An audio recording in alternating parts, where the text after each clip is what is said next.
Je m'adresse solennellement à vous en ce jour dans un contexte exceptionnel en rapport avec la situation sécuritaire que connaît notre pays dans sa partie orientale.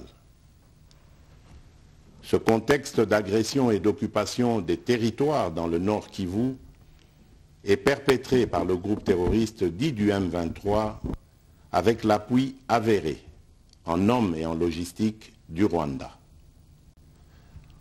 Au moment où je fais cette adresse, nos agresseurs occupent certaines localités dans le territoire de Rutshuru, occasionnant ainsi un drame humanitaire avec plus de 200 000 compatriotes forcés de fuir les affres terroristes dans les zones de combat.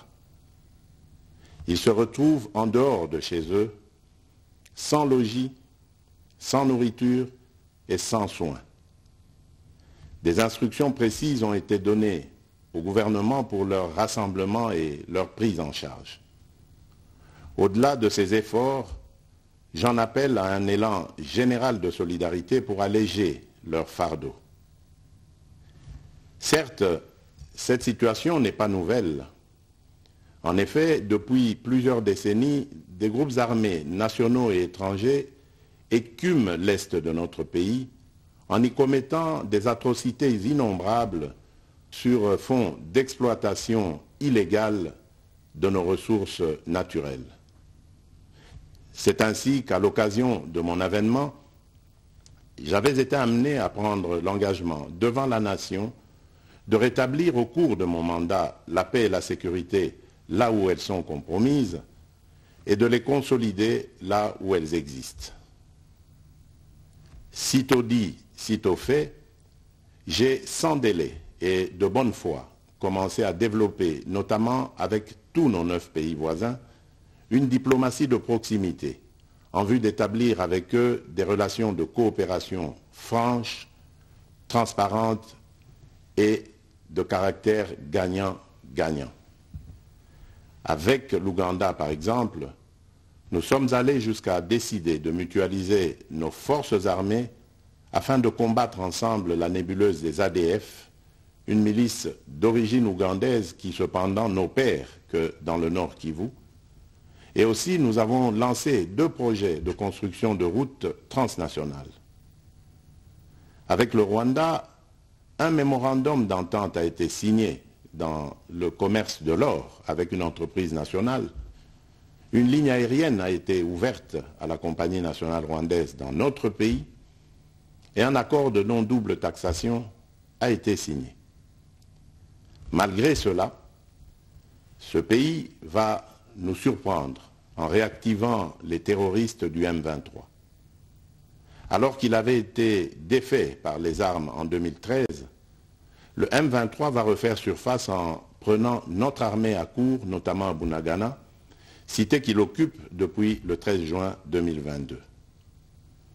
En effet, sous la fallacieuse accusation de soutien des FARDC au FDLR, le Rwanda a en réalité des velléités expansionnistes, avec comme intérêt principal l'appropriation de nos minerais, et pour ce faire, il s'active à déstabiliser l'Est du Congo pour créer une zone de non-droit en vue d'assouvir ses appétits criminels. Pour faire face à cette situation, 2 options s'offraient à nous, la diplomatie ou la guerre. J'ai résolu de privilégier la première option, quitte à en venir à la seconde, faute de résultats. L'option diplomatique a donc été mise en œuvre. C'est ici l'occasion pour nous de rappeler que notre attachement à la recherche de la paix par des voies pacifiques n'est aucunement un signe de faiblesse, moins encore un aveu d'une incapacité de notre pays à s'inscrire dans une logique de guerre totale contre tous ceux qui continuent à abuser de notre patience, mais plutôt une expression de notre culture de paix et de notre identité légendaire de peuple hospitalier. C'est ainsi que dès le 20 juin 2022, j'ai pris part aux travaux du 3e conclave des chefs d'État membres de la Communauté d'Afrique de l'Est à Nairobi, au Kenya, qui avait comme l'agenda l'examen de la situation sécuritaire dans l'est de notre pays. À l'issue de ce forum, les dirigeants des pays membres de la communauté d'Afrique de l'Est sont tombés d'accord sur le déploiement d'une force régionale pour imposer la paix dans l'est de la République démocratique du Congo. Le sommet a appelé à une cessation immédiate de toutes les hostilités à l'est de notre pays et a demandé à tous les groupes armés, tant étrangers que locaux, à déposer les armes immédiatement et sans condition et à s'engager dans le processus politique. Le 6 juillet 2022, j'ai accepté de rencontrer à nouveau le président du Rwanda, cette fois à Luanda, sous l'égide du président João Lourenço, sous couvert de la conférence internationale des régions des Grands Lacs africains, la CIRGL. Il en est sorti une feuille de route qui stipule entre autres objectifs normaliser les relations politiques et diplomatiques entre la République démocratique du Congo et le Rwanda. Et pour y parvenir, la première action retenue, arrêt des hostilités et retrait du M23 des positions occupées conformément au communiqué final de Nairobi. Une fois de plus, aucune avancée sur le terrain de la paix attendue par notre population n'a été observée. La dernière activité diplomatique en date a été la rencontre avec le président Paul Kagame autour du président français Emmanuel Macron et à l'initiative de ce dernier en marge de l'Assemblée générale des Nations unies à New York.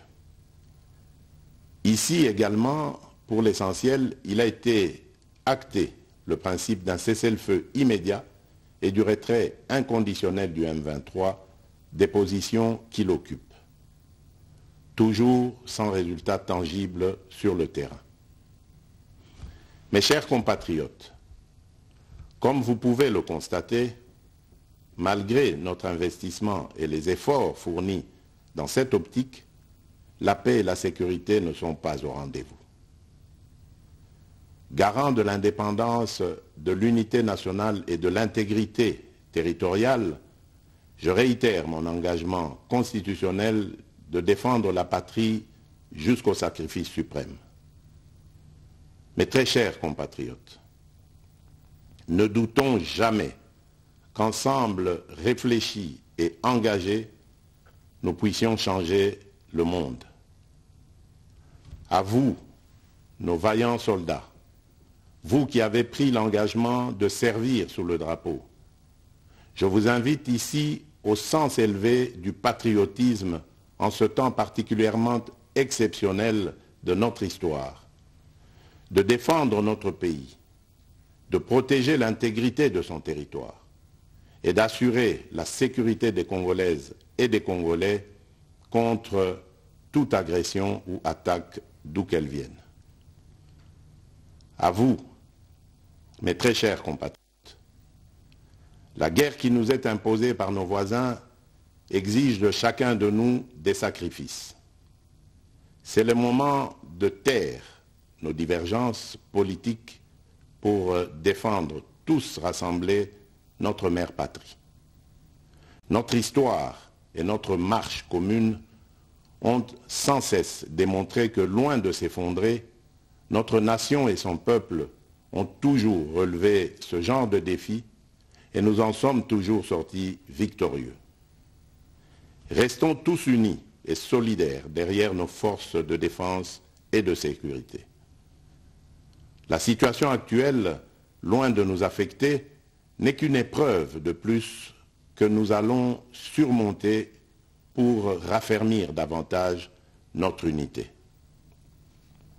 Au-delà de tout clivage politique, idéologique, religieux et tribal, la défense de la mère patrie est le seul objectif qui doit nous unir en ce moment. Le pays nous appelle. La nation a besoin de l'engagement de toutes ses filles et de tous ses fils. Je vous appelle à ne pas céder aux propos xénophobes et autres discours de haine ou de stigmatisation des communautés rwandophones, dont l'asservisseur se sert pour faire du chantage et de la manipulation. Tout acte allant dans ce sens sera sévèrement puni. En réponse à la forte demande de la jeunesse, j'invite celle-ci à s'organiser en groupe de vigilance en vue d'appuyer et d'accompagner et de soutenir notre forces armées, nos forces de défense dans l'accomplissement de leur noble mission. C'est ici l'occasion de mettre en garde tous les traîtres civils ou militaires et autres brebis galeuses qui servent les intérêts de l'ennemi. Ils seront exposés à la rigueur de la loi en ayant le juste châtiment que mérite ce genre de comportement. En outre, tout en renouvelant mon appel lancé à nos jeunes qui en ont la vocation de s'enrôler massivement dans nos forces armées. Je réitère l'instruction faite au chef d'état-major général d'accélérer à cet effet la mise en place de centres de recrutement à travers les 26 provinces que compte notre pays. Chers compatriotes, nous devons ensemble avoir conscience que nul autre que nous-mêmes ne viendra sauver notre nation et que cela exige de chacun de nous une mobilisation tous azimuts. Que Dieu bénisse la République démocratique du Congo. Je vous remercie.